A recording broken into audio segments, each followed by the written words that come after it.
Hi friends అందరికీ welcome to my channel lucky Pavani and vlogs. ఈరోజు vlog వచ్చేసి దోసకాయ టమాటా కర్రీ అయితే నేనే చేస్తున్నాను ఫ్రెండ్స్. నాకు ఎంతో ఇష్టమైన దోసకాయ కర్రీ అయితే నేను మా అమ్మతోటి నేనే చేస్తాను. నువ్వు వీడియో తీయవా అమ్మ అని చెప్పేశాను అనమాట. ఇక మంచిగా దోసకాయలు అయితే మా అన్నయ్య చిటితల్లి మార్కెట్కి వెళ్ళి అయితే తీసుకొచ్చారనమాట. అందరు ఎలా ఉన్నారు, బాగున్నారా? అందరు బాగుండాలి. దోసకాయలు అయితే మంచిగా కట్ చేసుకున్నాను. మంచిగా గిన్నెలోకి అయితే దోసకాయలు కట్ చేసుకొని మంచిగా బౌల్లోనైతే పెట్టేసుకున్నాను అనమాట. పుల్లగా ఉన్నాయి. అండ్ అలాగే టమాటా, కొత్తిమీర కూడా కట్ చేసుకున్నాను. కార్తీక మాసం కాబట్టి ఉల్లిగడ్డ అయితే తినము. వెల్లుల్లి అయితే మంచిగా దంచి పక్కకైతే పెట్టేసుకున్నాను. గ్యాస్ మీద బౌల్ పెట్టేశాను. మంచిగా కడిగి మంచిగా వాటర్ని పోయినాక నూనె అయితే పోస్తానమాట. ఈరోజు దోసకాయ టమాటా కర్రీ చేస్తున్నాను నేనైతే మా ఇంట్లో. మంచిగా దోసకాయలు అయితే కట్ చేసుకున్నా కదా, నూనె అయితే పావు అయితే పోసుకుంటున్నాను అనమాట. ఎందుకంటే పాప గుట్ల తింటుంది కాబట్టి కొవ్వు లేకుండా ఉంటుంది. ఆల్రెడీ గిన్నె అయితే మస్తు వేడైంది, కడిగిన కదా. మంచిగా వేడెక్కినాక ఆయిల్ పోసినాక మంచిగా వేడినాక ఎల్లిపాయ ముద్ద వేసుకున్నాను. ఎల్లిపాయ ముద్ద, టమాటా, కొత్తిమీర వేసి మంచిగా అయితే కలుపుతున్నాను అనమాట.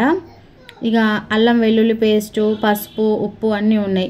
ఇక దోసకాయలు కూడా వేసాను. దోసకాయలు వేసి అసలు మస్త్ అంటే మస్త్, అసలుకి సూపర్ అంటే సూపర్ అనమాట. మా మమ్మీ అయితే చూపిద్దురా అంటే ఏం చూపిమంటుంది, ఏం చూపిమంటుందని అటు బండను చూపిస్తుంది, ఇటు ఇక్కడ చూపిస్తుంది. కాదమ్మా నేను వండే కూరని చూపి అని అంటే, అయ్యో నాకు తెలియట్లేదమ్మా అని మా అమ్మ అన్నది. ఇక సరేలే అనుకొని ఇక నేనే మళ్ళా ఇక కెమెరా ఫోన్ అయితే తీసుకున్నాను. ఫోన్ తీసుకొని చేశాను. పాపం తెలియలేదనమాట. ఇక నెక్స్ట్ అయితే అల్లం వెల్లుల్లి పేస్ట్ చిటితల్లి అయితే స్పూన్ అయితే తీసేసింది. స్పూన్ తీసేసినందుకైతే ఇక నేను గంటతోనే వేసుకుంటున్నాను.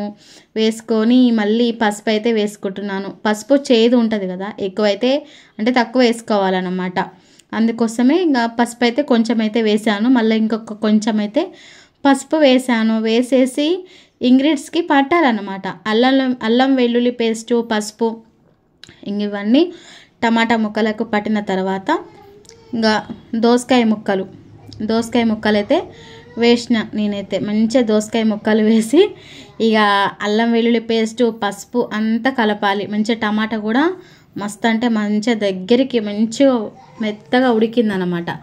ఇక కలుపుతున్నా, మంచిగా కలుపుకోవాలి, ఎంత పట్టాలి కదమ్మా అని. అందుకోసమే నాకైతే దోసకాయ కర్రీ అంటే మాత్రం చాలా అంటే చాలా ఇష్టం. దోసకాయ పప్పు, దోసకాయ పచ్చడి, ఆల్మోస్ట్ నాన్ వెజ్ కూడా దోసకాయ కర్రీ చాలా బాగుంటుంది. ఇక మంచిగా ఫ్యాన్ మూత పెట్టేసిన తర్వాత చూడండి, దోసకాయ అయితే మస్తు అంటే మస్తు ఉడికింది. చాలా చాలా బాగా ఉడికిన తర్వాత ఇక కూర చూపించమని చెప్తున్నా అమ్మకి, నేను చూపించలేదు. అయితే ఉప్పు అన్నమాట, సాల్ట్ కూడా వేసుకోవాలి కదా. సాల్ట్ అయితే వేసుకుంటున్నా. కారం అయితే వేసాను. కారం వేసిన తర్వాత ఇక మంచిగా కారం ఉప్పు వేసినాక చేశాను అన్నమాట. సరే ఓకే చూపించావా అని అమ్మ అనేసరికి కూర అయితే కంప్లీట్గా ఫైనల్లీ దోసకాయ కర్రీ అయితే కంప్లీట్ అయిపోయింది ఫ్రెండ్స్. నా వీడియో కనుక నచ్చినట్లయితే లైక్ చేయండి, షేర్ చేయండి, సబ్స్క్రైబ్ చేసుకోండి. నేను ఈరోజు నా చేతి వంట దోసకాయ టమాటా కర్రీ అయితే చేశాను. ఎలా ఉందో కామెంట్ అయితే చేయండి ఫ్రెండ్స్. కర్రీ మాత్రం చాలా బాగుంది. ఓకేనా మరి, బాయ్. కామెంట్ అయితే చేయండి.